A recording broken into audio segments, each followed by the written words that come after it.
Welcome to Advancing Engineering Technologies at ODOT.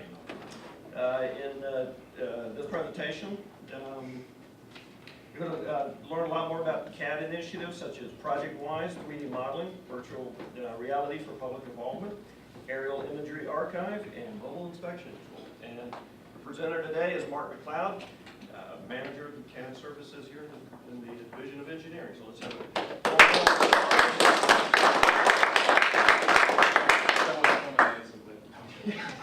yeah, the door's locked.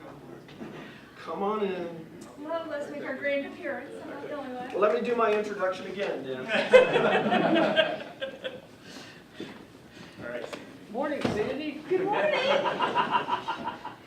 How you doing? Good, how are you? You guys get that out though yet? No? We tore the old one down. I know, I heard. And we're growing weeds. Oh, sorry. Good morning, everyone. 8 o'clock. All right, bright and shiny, huh?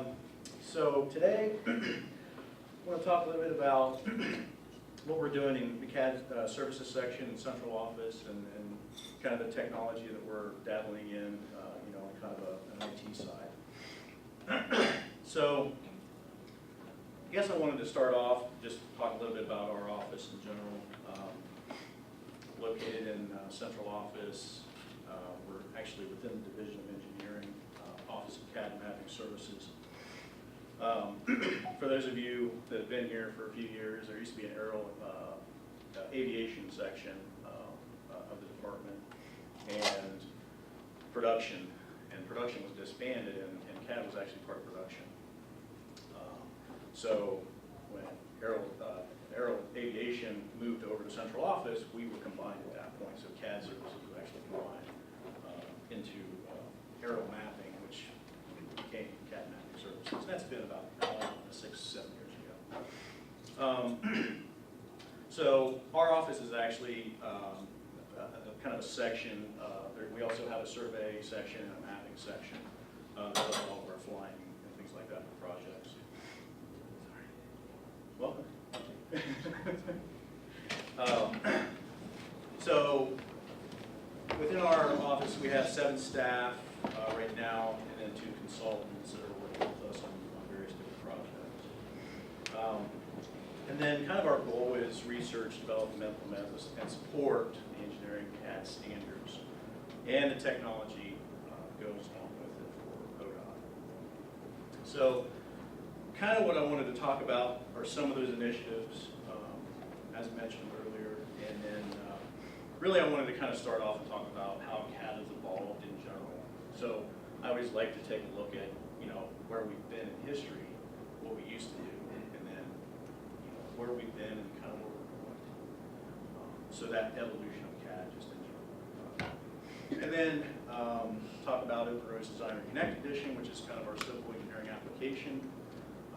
And that's kind of the successor, the next generation of software that we're going to be moving to.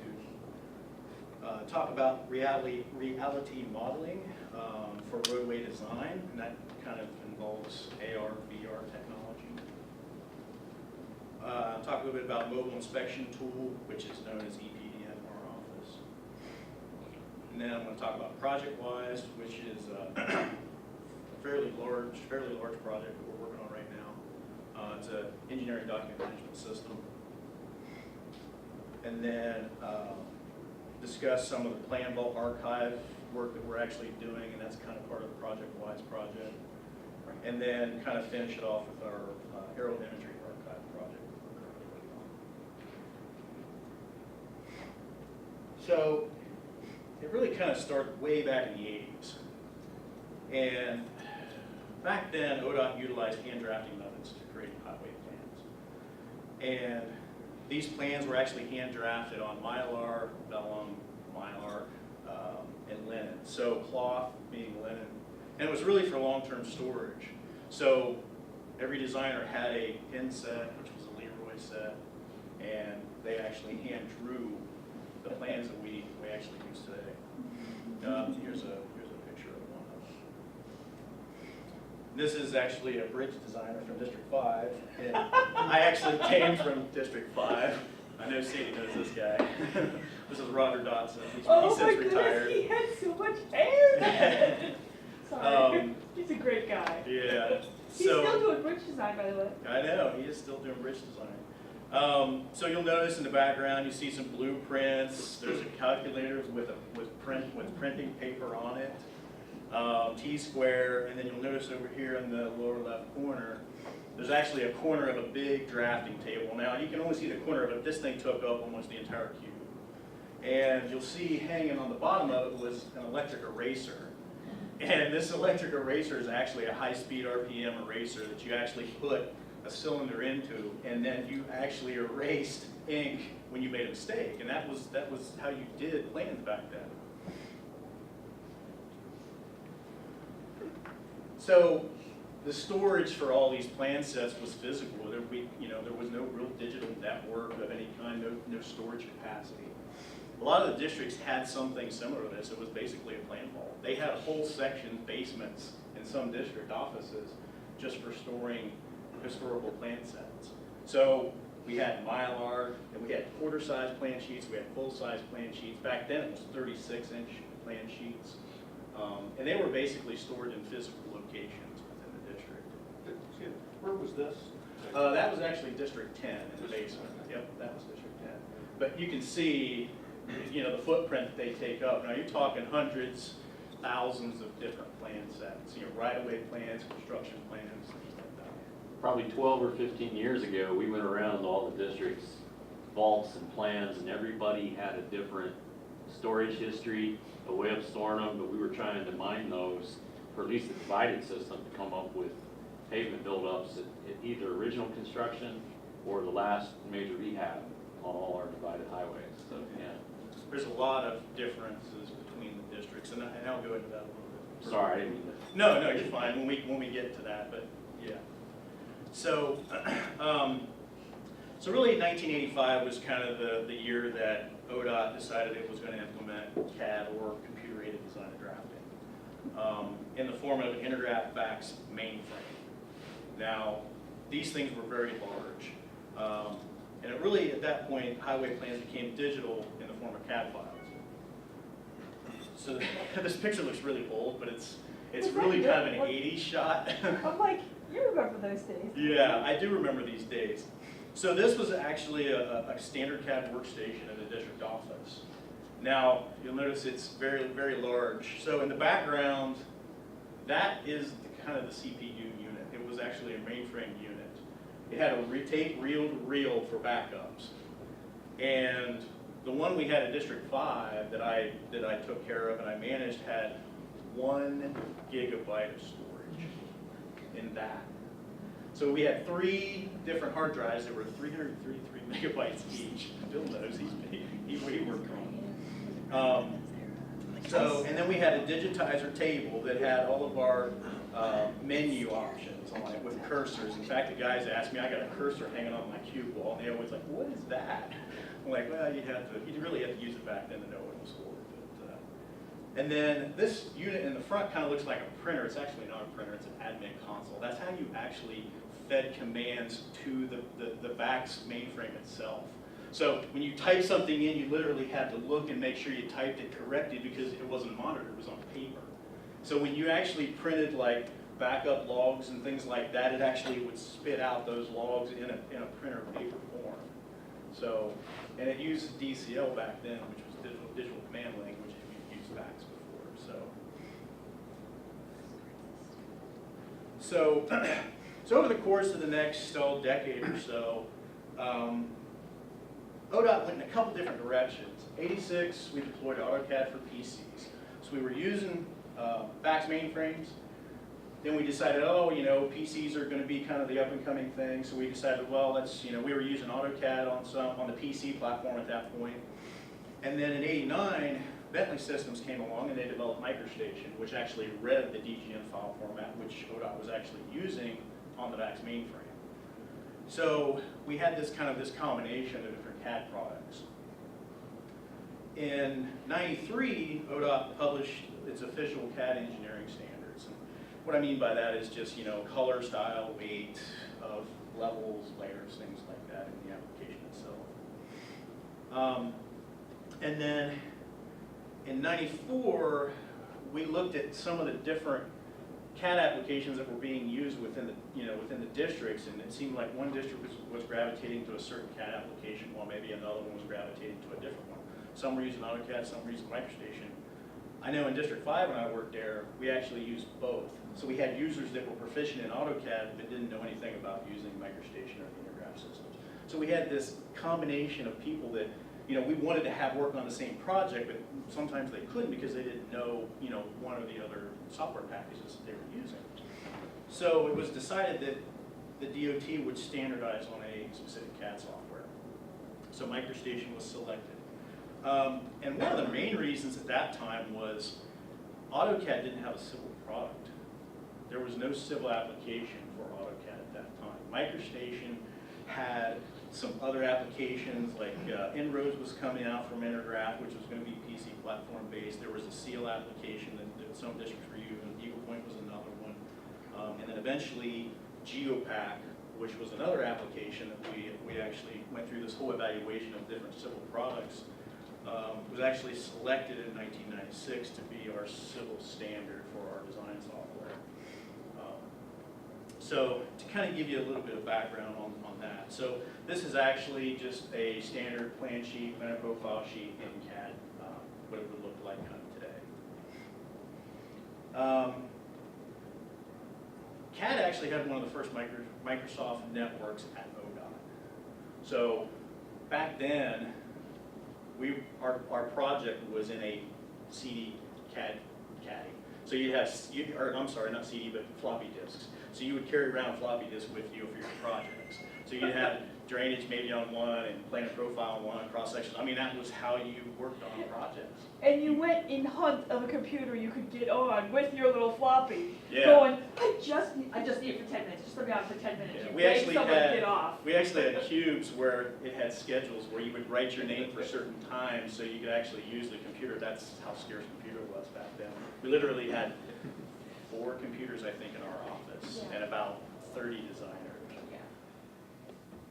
So, yeah, so it was a little antiquated back then, with no network at all. So CAD was actually one of the first ones to actually implement some type of a Microsoft network, you know, to connect the different computers together and actually share resources on projects. So over the course of, I guess, the maturity of MicroStation and GeoPack, we've gone through various versions. It's just like Windows, you know, you go through those versioning cycles, but MicroStation version 5, 95, they get on that naming kick for Windows, so there was Windows 95, and then there was SE for Special Edition, J, V8, V8, IXM. I mean, obviously there's a lot of different versions there. Same thing with GeoPack. So the current version, right now in production, it's like Series 4, and that's actually, it's on the Windows 10 build currently. And then ODOT obviously continues to support and upgrade the MicroStation and GeoPack as its CAD and civil design software to date. And that's kind of where our office comes in. Here's some different views of some of the different PC workstations that we had. There's an 8086 up there with a 5¼ inch floppy disk, the TD310, I believe that's what that is. We had a bunch of those. That was actually Intergraph-based PC.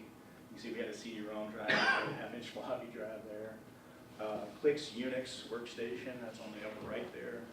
And then Z workstation here. I always miss the keyboards on these. They had built-in speakers with volume controls and everything. I thought those were so cool. And then obviously some of the workstations we have today. So I guess talking a little bit about the engineering standards themselves. Currently, we have 3 sets of standards. We have ODOT STD, which is really geared towards Select Series 2 software products, so MicroStation Select Series 2, GeoPack Select Series 2. We consider these legacy standards, and no updates are currently being done to those set of standards. The main reason is we don't even have the software installed anymore. The other is ODOT CADD, which is kind of our current standard that we're using. It's geared towards Select Series 3, Select Series 4 software products, which is kind of that Select Series 4 is kind of the current product line that we're using. We do running updates to that now. So we have some districts we actually have synchronization set up on, so we actually synchronize the standards on a weekly basis. Or the districts pull our standards depending on their schedule and the district themselves. We also have a synchronization tool now that's available to the consultants. So they can launch this tool and then hit sync, and it actually goes and it synchronizes our standards with their standards locally to their network. So they can do that on a local machine, or they can do that on a server at their place of business. And then if you've been involved with the Windows 10 build, you may have noticed another directory showing up, OHDOT, under our Connect, which is kind of the beta release of our next standards for our Connect Edition software products. And I say Connect Edition because that's kind of that branding we talked about a little bit. MicroStation, they had all these different brands, Select Series 1 through Select Series 4, and they're moving to this Connect Edition branding now. And that kind of segues us into our civil product itself. So I talked about Geopack being our civil product, and I mentioned that Inroads was a brand, Geopack was a brand. There's also something that was MX Road, which was a European brand civil product, and then Power Civil, which was actually a Bentley civil product. And these were all different civil products that you could actually have loaded within MicroStation and use in the civil application. And what Bentley Systems decided to do was they acquired these different brands, and then they brought them under their software umbrella. And at that time, they decided that they were going to start developing technology in each one of those brands to eventually merge them into a single product. So that technology is what they're calling Open Roads. And it's really, Open Roads technology is geared more towards object-oriented elements within a design file, such as horizontal vertical alignments, terrain models, things like that. And so Inroads was a product, Geopack's a product, and MX Road was a product. So the Select Series 4 products was kind of their last versioning of that. So Open Roads Designer Connect Edition is basically a combination of all those products merged into a single product that they're calling Open Roads Designer Connect Edition.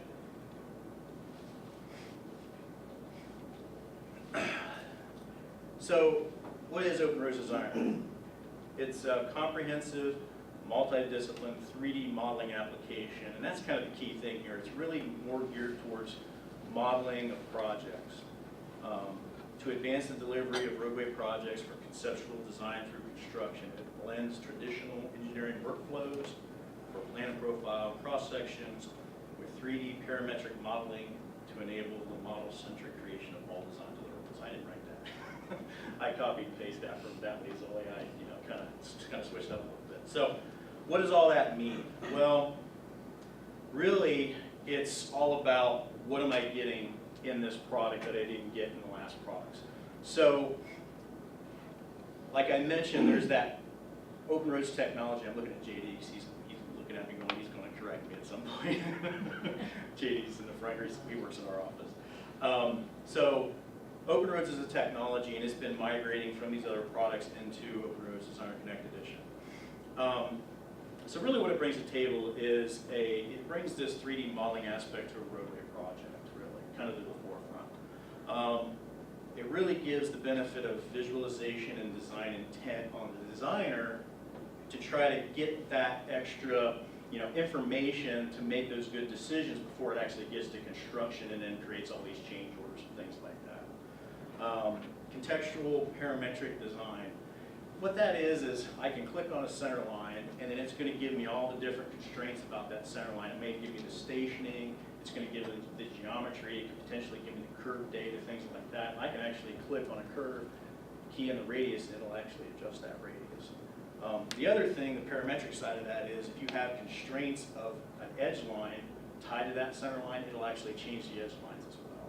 So in CAD, when you were drafting, you would draw a center line, you would offset the pavement, and then if you have to make adjustments to the center line, you have to redraw basically everything around that center line. Well, the parametric design alleviates that. So you tie everything to that center line, so if you make adjustments, it adjusts the roads accordingly. The other thing too is if you tie that to a terrain, it actually adjusts the elevations too, if you have a template to tie it to it. And I'll show some videos.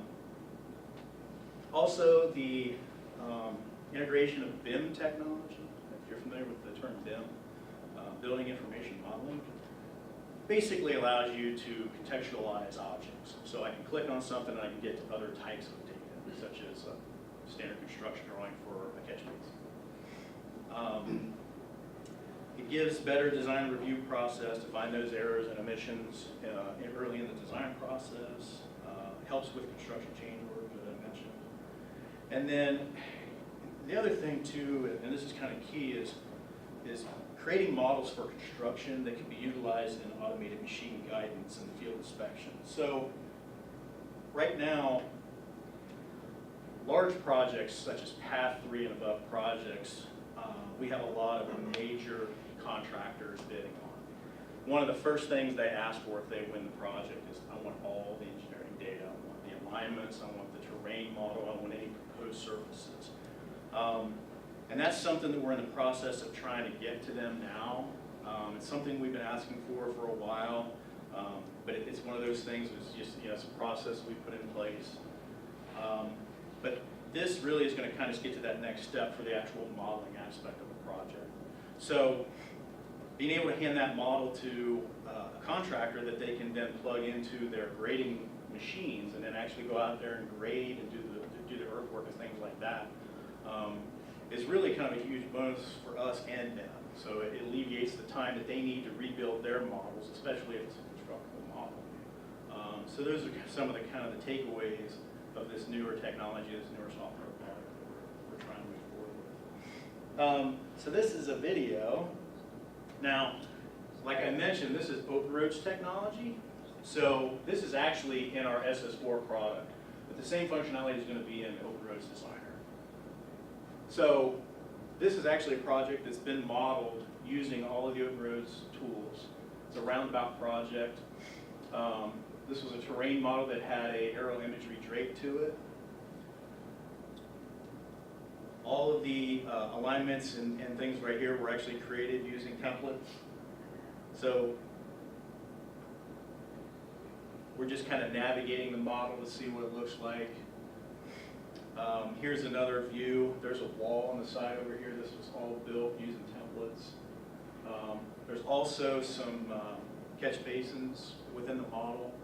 So we're going to zoom around here, and then we're actually going to go in and turn off the existing ground so you can actually see the catch basins under the surface. And then you'll notice that there's some pipes. Well, if you see, there's two pipes hitting each other. And you'll be able, there's actually a reporting method that you can actually tag your civil object, so that pipe would be considered a civil object. And then you can run a report for clash detection, and then it'll detect where there's utilities possibly encroaching on each other.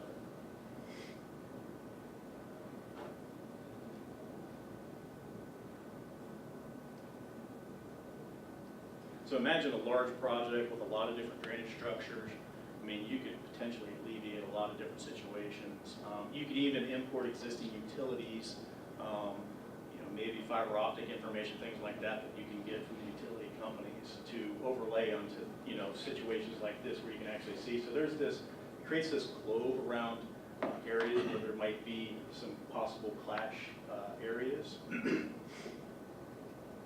notice clicking on the catch basin there, and then this is the context menu that pops up, gives you some information about that catch basin. There's some utility properties tied to it. There's also some external links, so I'm actually linking to the standard construction drawing directly from the model. So I can actually take a look at that standard construction drawing. So that's actually added to the cell. So when the designer places it, he doesn't, it's transparent to him, he doesn't even know he's doing it. So here's actually a 3D model that's been rendered into a fly-through. And this was actually done in our Lumen RT engine, which I'm going to talk about a little bit here. So this was actually fully rendered, and then a fly-through camera was actually placed into the model. And then there was some traffic simulation that was added to.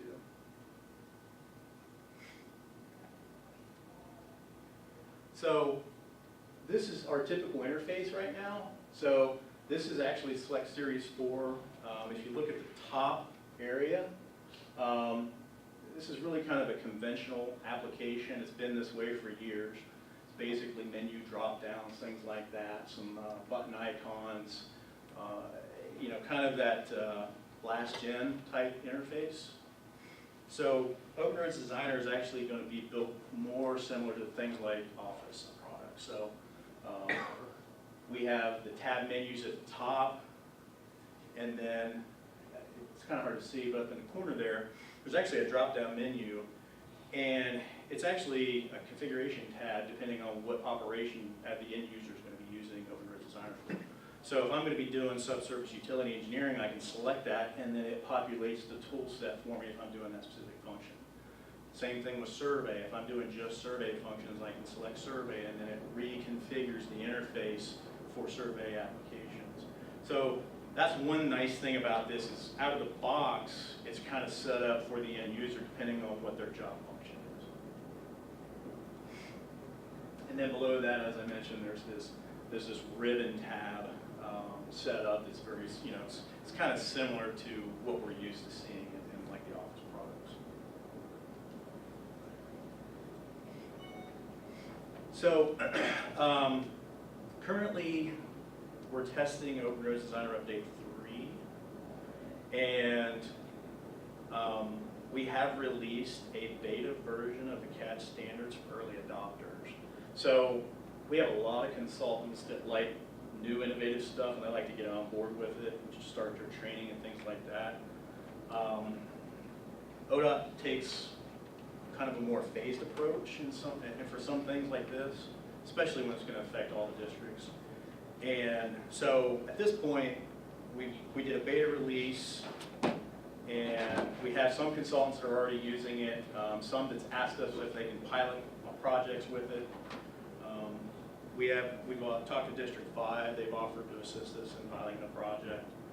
And then one of the things right now that is we're really kind of working with Bentley to resolve any outstanding service requests that we have or enhancement requests.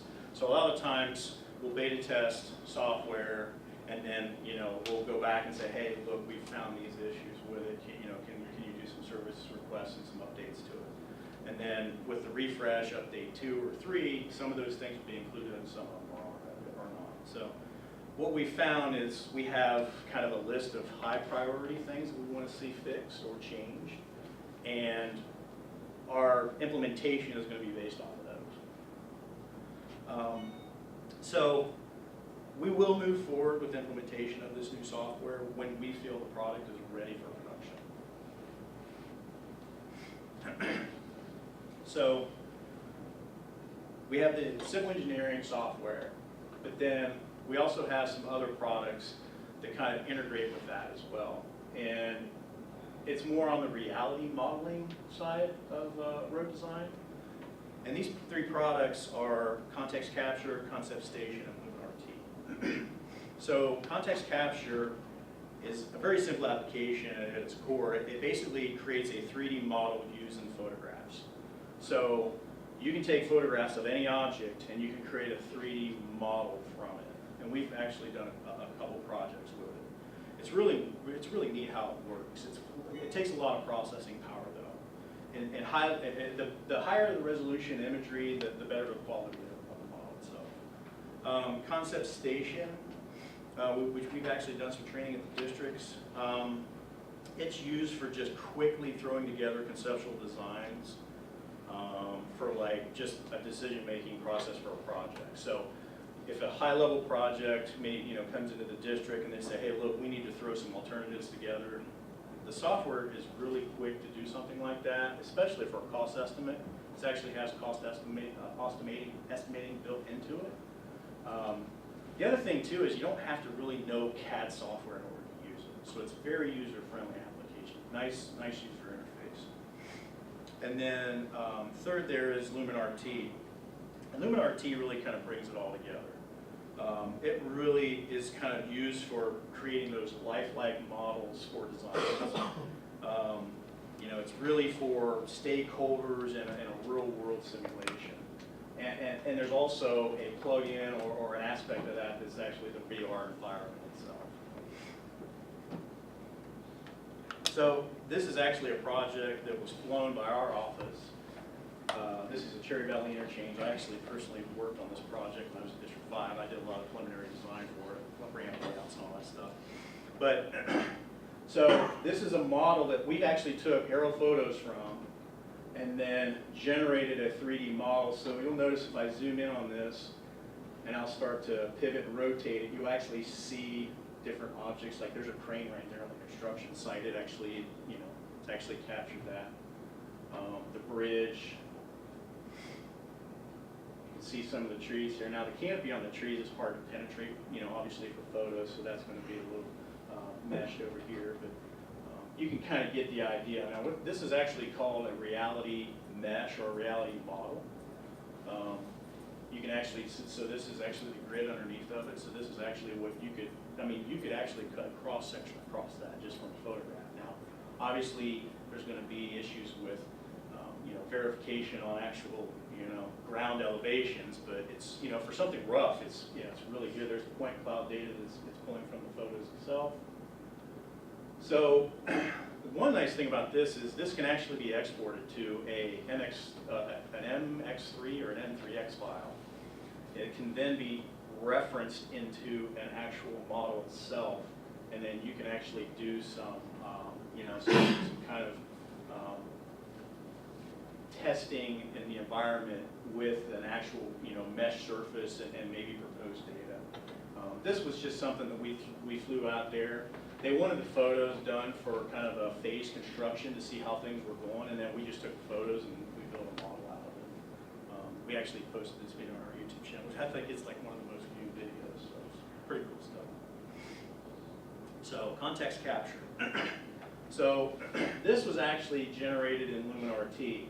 So, this was the same model that we saw previously in the design software. This is a roundabout project. So, you'll notice that this is just kind of a fly-through video, but you'll see my cursor here. So it's actually an interactive video. So I can actually grab what I'm seeing and drag it around and change my point of view in the model so I can actually see different things. I'm scrubbing through the video here to get closer. You'll notice that the traffic's, you know, doing its simulation patterns and stuff. Now I can actually pause the video here and I can actually scrub around in the video as well. This is something that you can actually put on YouTube and have interaction with. End users can actually pull that up and interact with it. So for high-level projects, I mean, to export something like this just for visualization purposes, especially for stakeholders, it's pretty quick and easy. But essentially what you're doing is you're giving it a defined path. The camera's flying about that path, but then you have the power to change the aspect of the camera.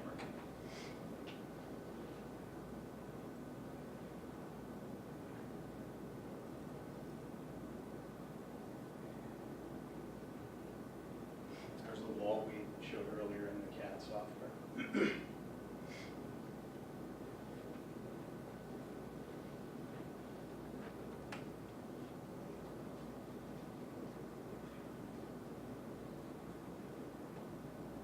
And this was a real project. This was actually designed by Adam Koenig upstairs in Road Engineering. So where's this actual location? Where's that location? You remember where that location's at? Was it Scioto? I don't remember. I can't remember where it was at. Scioto County or something, I thought it was, somewhere like that. It was for a district office they were going for. Yeah, so this is me with a headset on. So Bentley Systems had a gathering at the IHEAP conference that we attend every year. IHEAP is our International Highway Engineering Exchange Program. And it's essentially all the DOTs throughout the United States, they come together and they collaborate on different innovative ideas. And it's people like our office, so engineering-related technology people. So they have some IT folks there, GIS folks there. It's a very good conference. They actually had this set up there with their virtual reality headset, so you can actually, be put into a model and you can navigate that model. We're in St. Louis. Come on. Hey. Yeah. Sure it wasn't today? What's that? Sure it wasn't today? I don't think so. Wow. No, I got different pants on. You lose. Sorry. Different shade. Yeah. So, so the application supports the HTC Vive and the Oculus Rift. So one of the things we're looking at right now is the HTC Vive. We've been talking about purchasing one. We're working with endpoint computing on that and some other things. But this is actually the HTC Vive Pro. It actually has audio built into it to give that extra immersion. So this is actually a live cube that was built by Bentley Systems. It's kind of an enhancement to what the new features are in Luminar T release. I believe it's 3. So this is actually a live cube. Now, this is a reality model for a city that then has a model baked into it. So you'll see the controls. Now, when you're in the model, you can actually see the controls and you actually see where you're pointing at. So you can actually move, you can back up with the hand controls. You can actually change your elevation. There's a contextual menu that has different points set up on the site that you can point to, and then it teleports you to that location. It's pretty freaky when you go in traffic and into traffic's coming right at you. It's a little scary. This is really cool. You can actually grab the sun and drag it over the horizon and change a day into a night cycle. So if there's actually lighting that's built into the model, they actually come on and they give you that photometric footprint of where lights would be showing at. So there's also this flood and drain simulation where there's water simulation. Obviously the traffic is not impacting the water, but hey, you can't, it's a work in progress. So yeah, so this is something else that you could potentially have for a flood area if you wanted to show something.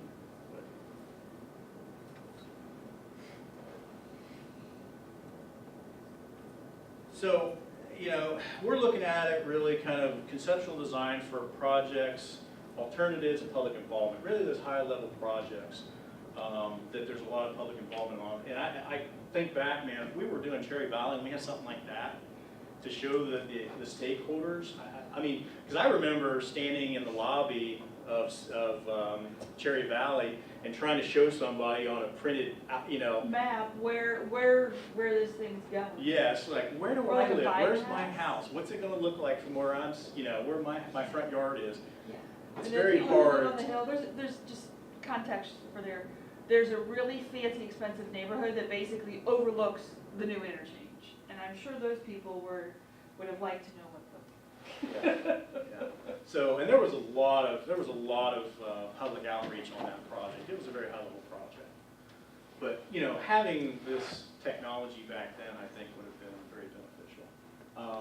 Also, quick feasibility studies, environmental and property impacts. That's another thing.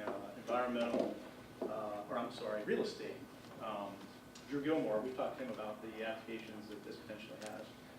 And he's actually used a live cube at a public meeting where they actually took a laptop and they were able to navigate the model and then actually take a stakeholder, put them in front of their house and show them, okay, here's where the road's going to be, here's where your property line is. That way they could ask questions and things like that.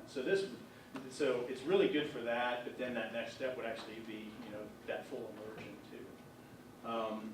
Utah actually did a presentation at the IHEAP conference I mentioned. They're actually doing full model review. They actually have a conference room where they have this set up and they actually talk about different design aspects of the model as a work in progress, which is kind of neat. They actually have pins located on the model, and then they go up to the pin, they click on it, and then it has this contextual menu that pops up that has different aspects of maybe an issue that they run into while in the design process. So it's pretty neat stuff. We also see some potential training applications as well. We've seen that in the industry in general.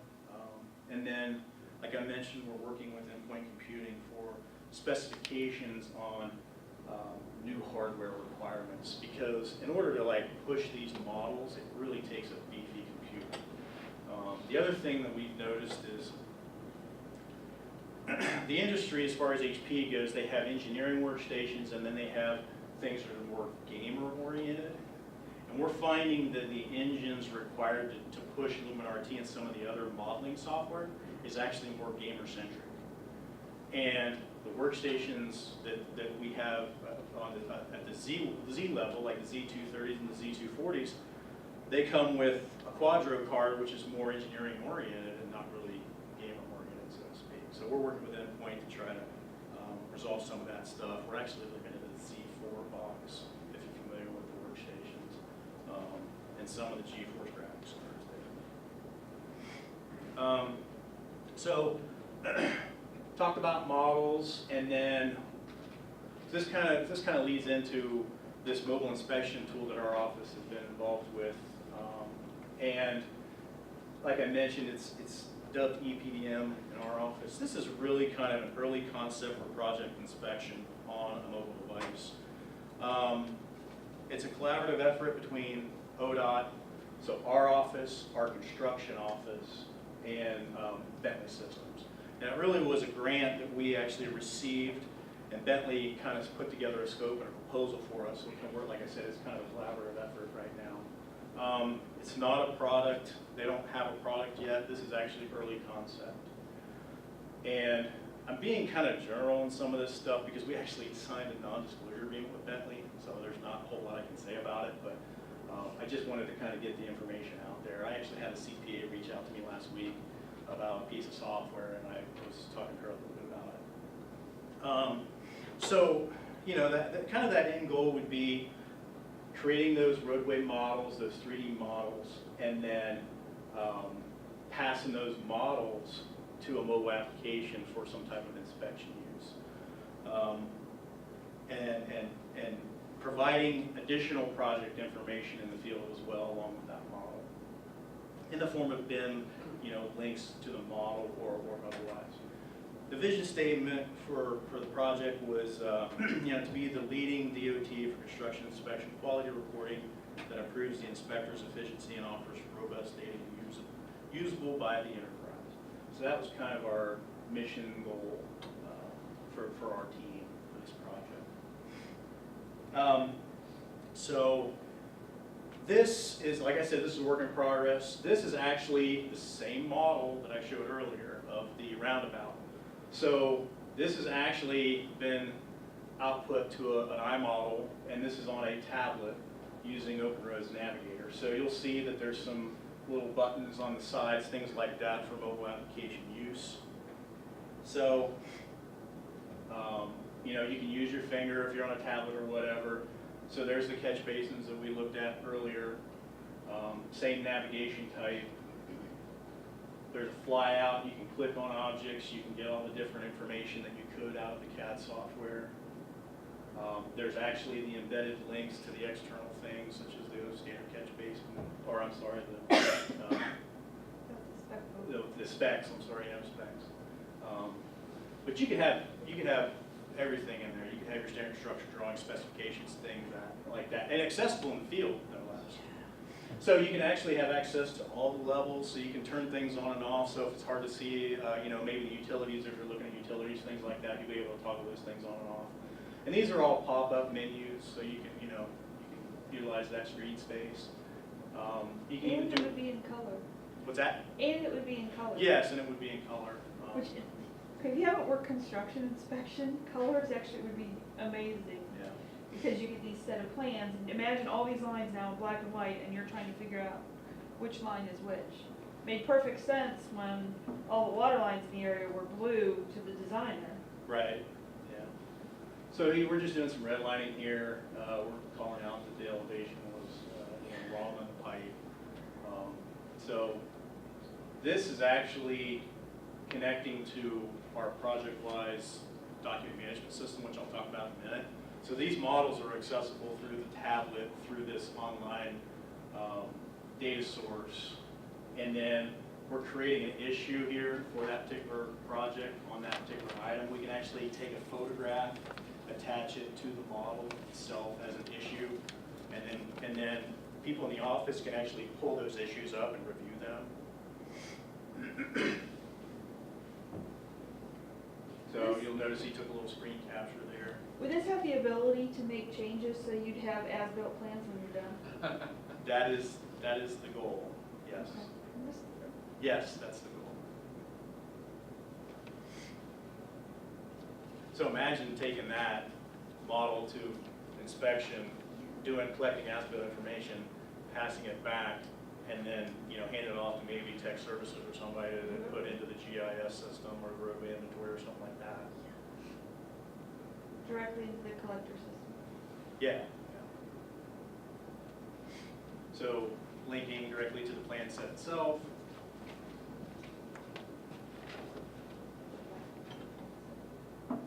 And then we also have things that we built in for the BIM, like I mentioned, the hyperlinks directly to standard construction drawings, so we can house those online as well. Jumps right to those standard construction drawings from the title page.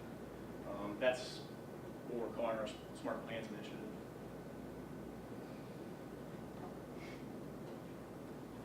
So that's kind of the mobile inspector in a nutshell. And then I mentioned those models and having access to those models in the field. And that really kind of comes in the form of project wise. And this slide right here kind of sums everything up. Workflows, project, archive, life cycling of data, mobility, electronic delivery. I mean, this is really everything. And it's really kind of all aspects of project-wise. Another one key is audit trails. So if somebody changes something, you know who changed it, you know when they changed it. So there's an audit trail for every piece of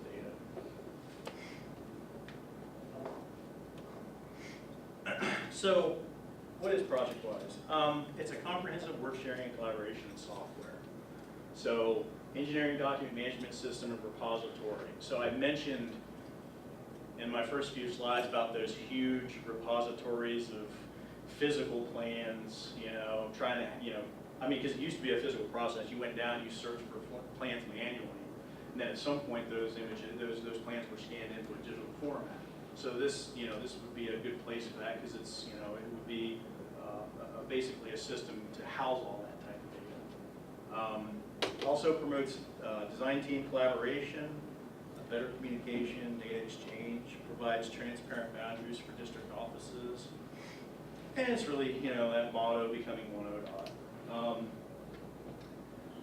I know when I worked in the district office and we actually did plan development, we actually did projects for other districts, and it was always, kind of a, it was somewhat of an issue depending on the district, just to get access to the data and setting up file permissions and things like that. So, so this is really kind of one of those systems that would, kind of alleviate that. And it really is just project located in ProjectWise and accessible really by anybody that has, access. Mobile devices, consultants, contractors, central office people, district people, things like that. This is the IT network diagram. It's pretty intense. Essentially, you have a cloud-based data source, and you have access through different gateways. So you either have a web service gateway or a ProjectWise gateway. You also have caching servers that could potentially be set up in the district to help cache data for better performance, things like that. So Jack's not here. Jack's our ProjectWise admin, so I figured he'd be here for this part, but I guess not. He didn't make it. But he wanted. He's probably Oh! Citrix. That figures. I'll be good. But no, he wanted me to add this in. So this is something that this is for the techies out there. He trusts you. He trusts you. Yeah, I trust him. He should be up here. So some of the things that ProjectWise I guess offers is it has a software integration piece, So it integrates directly with MicroStation GeoPack and the Connect products line of Bentley software, since it's a Bentley product itself. It also has a Microsoft Office integration piece. So all the Office pieces, it actually creates a tab called ProjectWise, so you can store, save different types of things, whether it's PowerPoint or Outlook or whatnot. And then Bluebeam Review, for those who use Bluebeam, it's PDF editing software. It actually has an integration piece as well that ties directly to ProjectWise. Right now, we're looking at a cloud-based data source and solution. It's actually a Microsoft Azure Cloud solution. And right now we have 3 data sources. We have active, what we're called acting, archive, and testing. So right now, testing is really kind of what we're using for all our performance testing and setup. And then active is going to be our active projects, and our archives data source is going to be for all of our archive stuff. So archive being all of the digital CAD files for design, and then also all of our old paper plan sets in the form of PDFs, and I'll talk about that in a little bit. So users actually authenticate into the system using a federated account with Bentley through our Active Directory. So we actually federated all of our accounts with Bentley systems. So if I go to a Bentley website and log in, it already knows what my login is because it's using my Active Directory account through ODOT. So it's very easy to access through their systems now. And then there's also a client-side application for desktop connection that's called the Bentley Connection Client itself. You might have seen this pop up. If you've got a Windows 10 build now, it actually runs on startup. There's some configuration that you can actually toggle depending on how you want that to start. But essentially what happens is when this pops up, if you just click on password like you're going to enter it, it automatically grabs your AD password and it logs you into the system, and then it gives you these options over here. There's some notifications there. So if you're part of a project, a connected project, and somebody puts a notification there, it'll actually notify you on your desktop, which is kind of cool. But it also gives you inside access to what they're calling the connection center. So accessing the data, how does the user access the data? Well, there's really multiple ways. There's a web-based portal system called Connected Projects, which I'll show. There's a desktop client side. There's a desktop ProjectWise Edge client, which is a different interface. It's more for content consumption. The desktop client is more for content creation. So there's a content creation side, a content consumption side. Now, if you looked at the OpenRoads Navigator on the mobile device, it's very similar to that for the Edge client. And then there's also the Edge mobile client, which is strictly geared towards mobile applications. So depending on the end user, there's different ways to access the data. So Edge Mobile also has an additional component to it, which actually is geolocates your position with regards to, say, a project. So I can click on a project, it will geospatially locate me, and then I can actually get drive-to directions to the project. So it's kind of nice.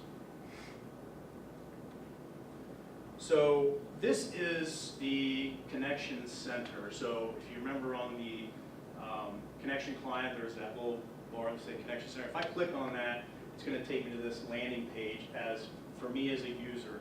And this is actually configurable depending on the user. So it's going to give me my calendar, my upcoming events, some learning things that you can, if you wanted to do some online learning. And then in the middle, it's got this little panel for recent projects that I've actually been in as a user. So you can see that I'm logged in, and there's a couple different tabs up there at the top.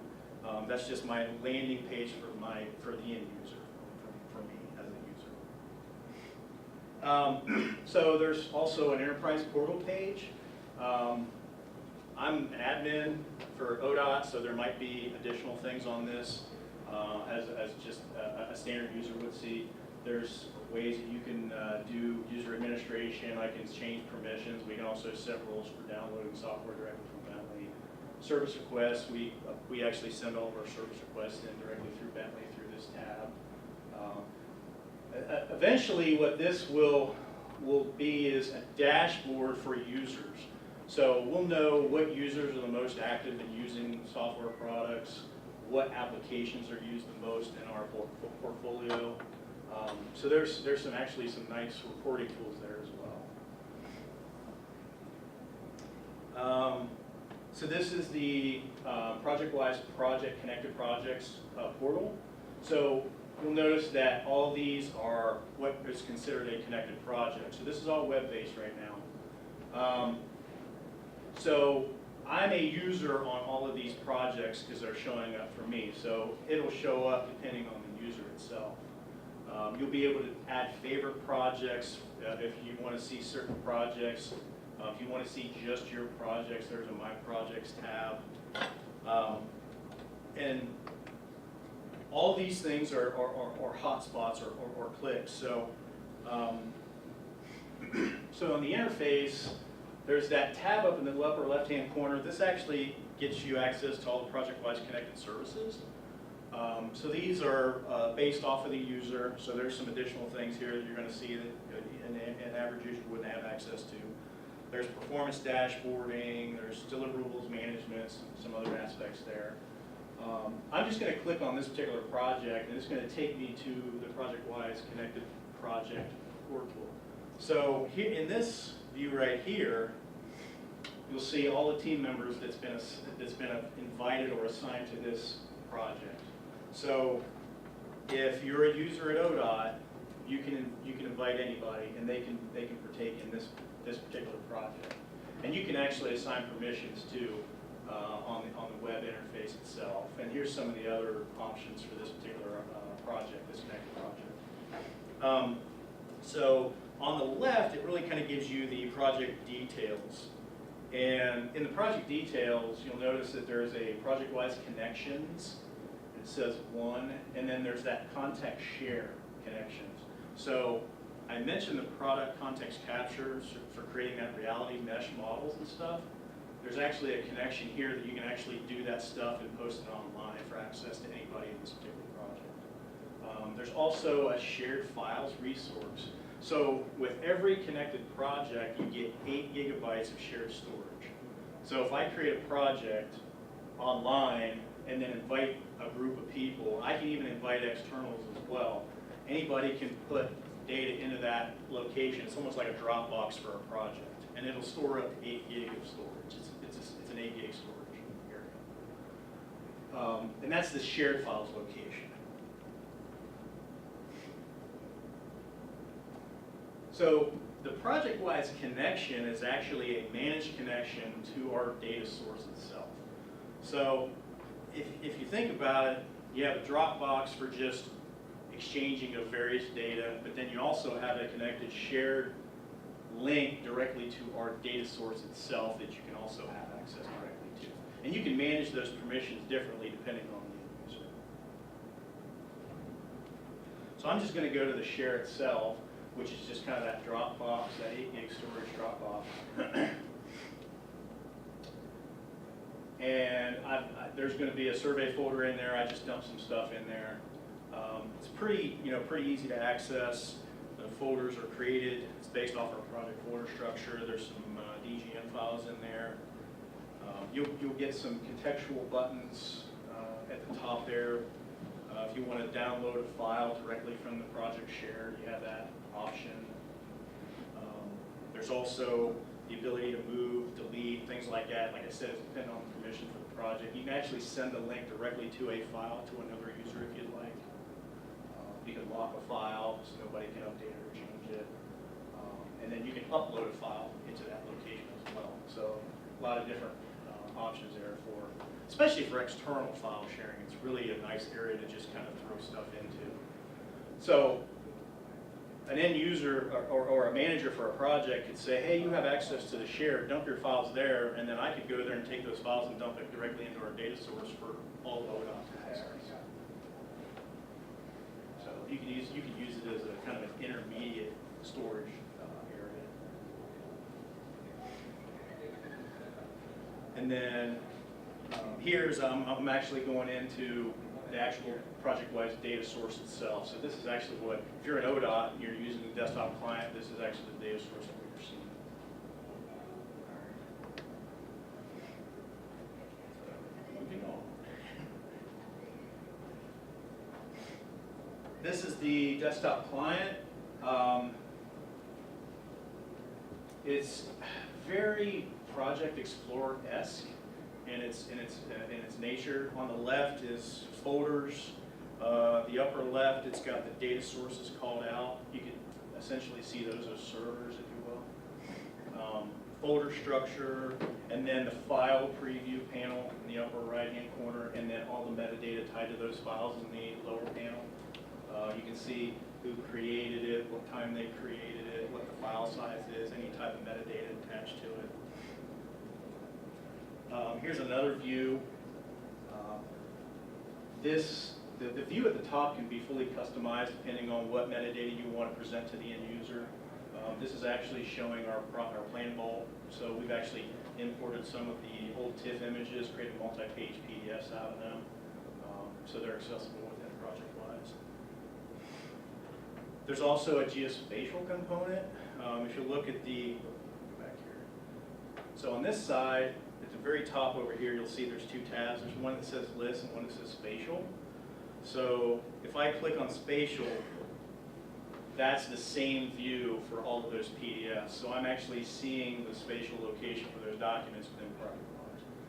And then I can actually hover over that icon. If there's more than one document there, it'll give me a little drop-down list so I can see the documents located geospatially. So you'll notice that all those are confined to District 5 because we're working with them on their archive project. So that's another way to present the data. So this is actually the Edge client itself. So this is what a mobile user or a desktop consumer would see if they wanted to use the Edge client itself.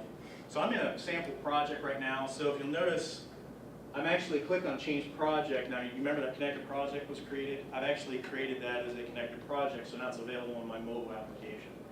So I'm actually selecting that, and now I'm into that project. So if I go to my repositories, I can actually see my shared data set area for the project, and then I can also see my connected project location. So now I'm on a mobile device, I'm accessing that same information, but instead of through that web interface, I'm actually doing it through an application.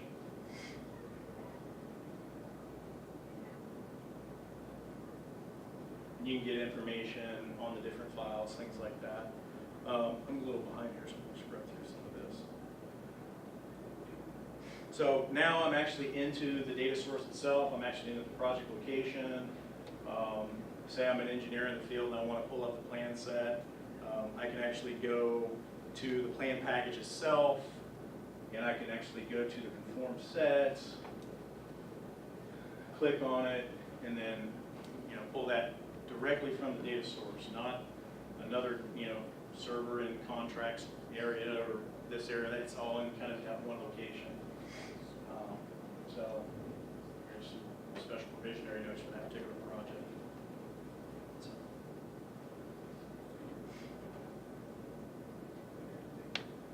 There's some other things there too you can do. There's digital forms that's incorporated into the project. We haven't really dove too much into that. You'll notice I clicked on the PID. This actually links me directly to that connected project portal. So this is what I showed earlier. So there's that link there too as well.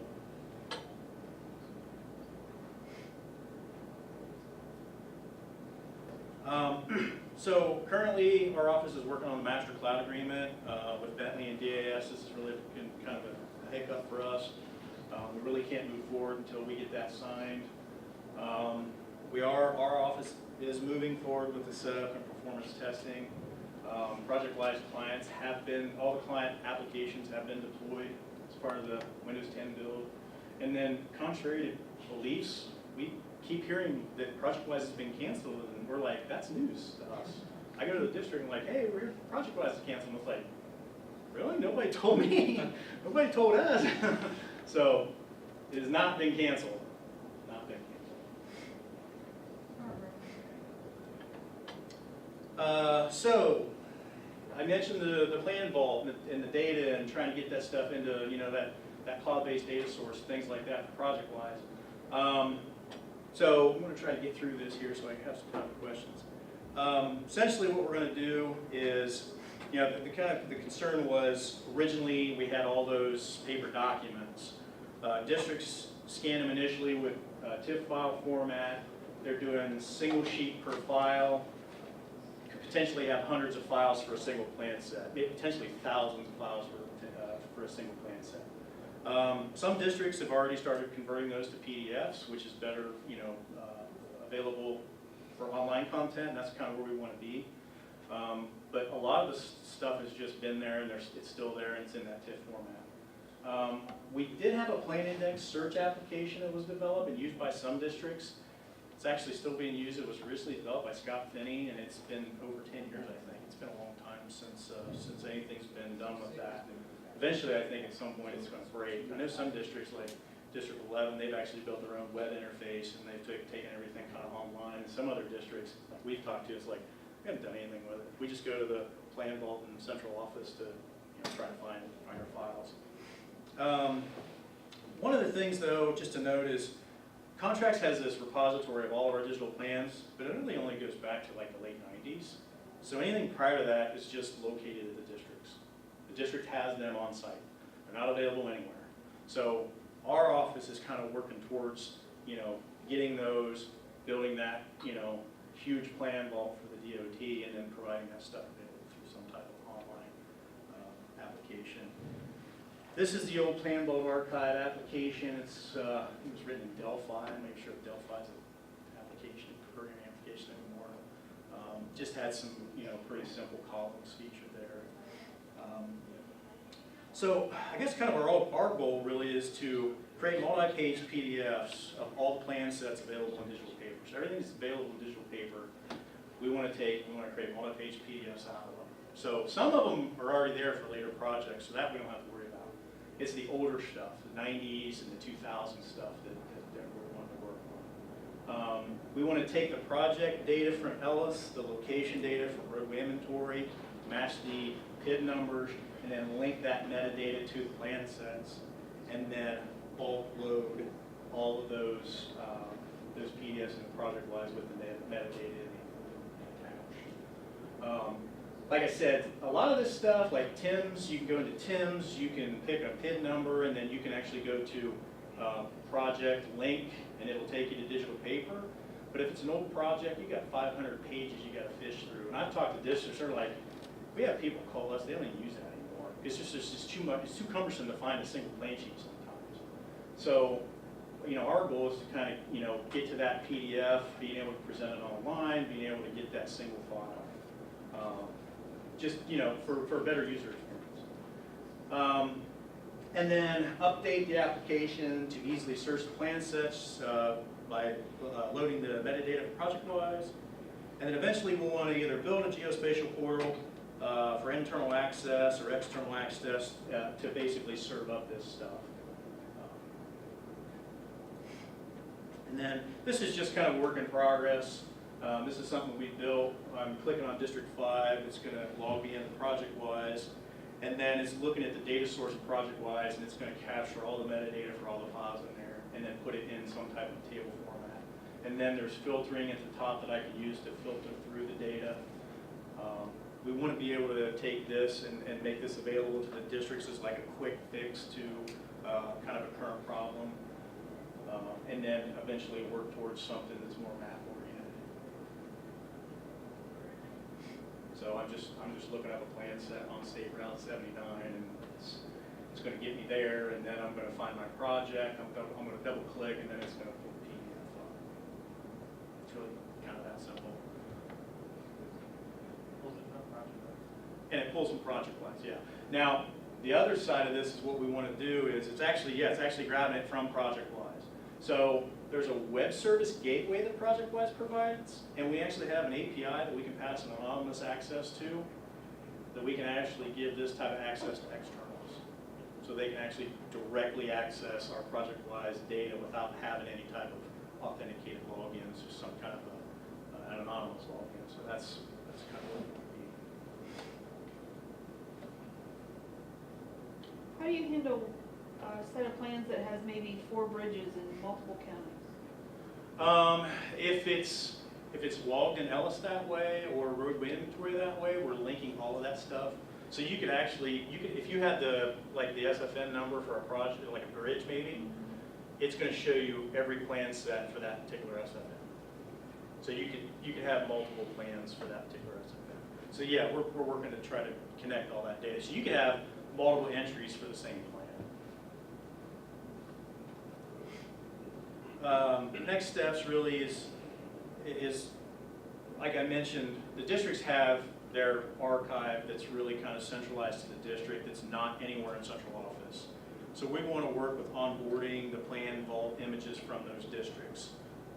If needed, help them create the multi-page PDF through some type of a scripting, which Brandon has been doing for us up front here. And then any database that the district has, taking that data and linking it to the images, and then bulk loading that stuff in the project lines. And then I'll try to quickly get through here. Our Aero Imagery Archive project is really just kind of it's a repository for all the Aero Imagery Archive, our Aero images that our office have collected over the course of the last 50, 60 years. It basically provides public access to all the data that we have through some type of web-based portal. We have around 500,000 images and counting. I forget how many we're going to have. We're going to have like 30-some terabytes of imagery when we're done. I mean, there's a bunch of data. We actually have black and white scans that we've done from actual film. We also have some color digital photos for the more recent projects we've collected. All the photos are going to be approximate location just because we're scanning it from a piece of film and not actually have geospatial data tied to it. We're using ODOT Apollo by Hexagon for the actual serving up of the data. Tom's here, he's our PM on the project. And we're working to implement this by the end of 2018. So this is kind of our portal. Just a quick run through here. So this is Columbus, and I'm just on the side here. I've got some tools. I'm doing a spatial filter. I'm actually going to create a box, and I want to filter all the aero imagery for that location. So it's giving me a spatial search area. I'm going to apply that search. And then it's going to give me down here all the aero images. You can see them in that corridor in that area. I can actually click on those. I can add those to a WMS service. They can be served up if I want. I can also actually download those images through a clip, zip, and ship function. This is really a manual process now for our office. Somebody calls in or they fill out an online form. Somebody tracks down the images, they put it on a CD, and then they deliver it. I mean, it's a very lengthy process. I mean, we have a guy devoted just to this. So taking this to an online interface is going to be really nice. Like I said, we have thousands and thousands of images. So I just did a quick clip, zip, and ship. So it emails me a link, I click the link, and then it downloads a zip file and has the images embedded within the zip. It's really that simple. And that's kind of what our office is driving over here. And then this is kind of a side note. This was like a little experiment our office did. We actually built a virtual sandbox. Now this isn't our sandbox. I didn't have time to get my videos together for our sandbox, but this is something that our office actually builds. Has anybody ever seen this before, a virtual sandbox? Yeah, pretty cool stuff.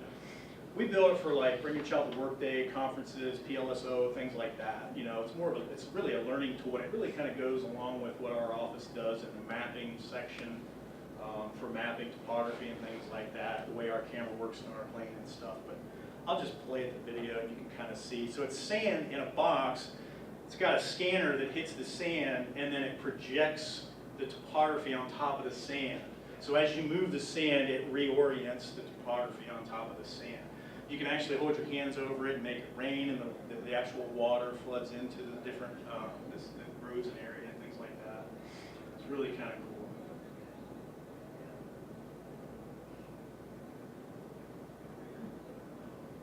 We had a guy stop for construction, wanted to know what it was, and he looked at it, and he's like, hang on, I'll be back. He comes back with like 8 people, and they're all playing in this sandbox. It's so fun.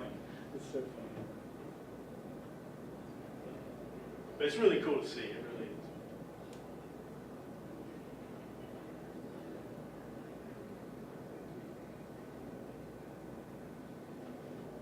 So I'm over. I'm sorry, I didn't mean to run over. Like I said, I tend to talk, so I know we got started a little bit late. So I wanted to give a little bit of time for questions, but if you want to get with me outside and have any questions or whatever about what we're doing, I'd be happy to answer anything you have. Thank you for having me today.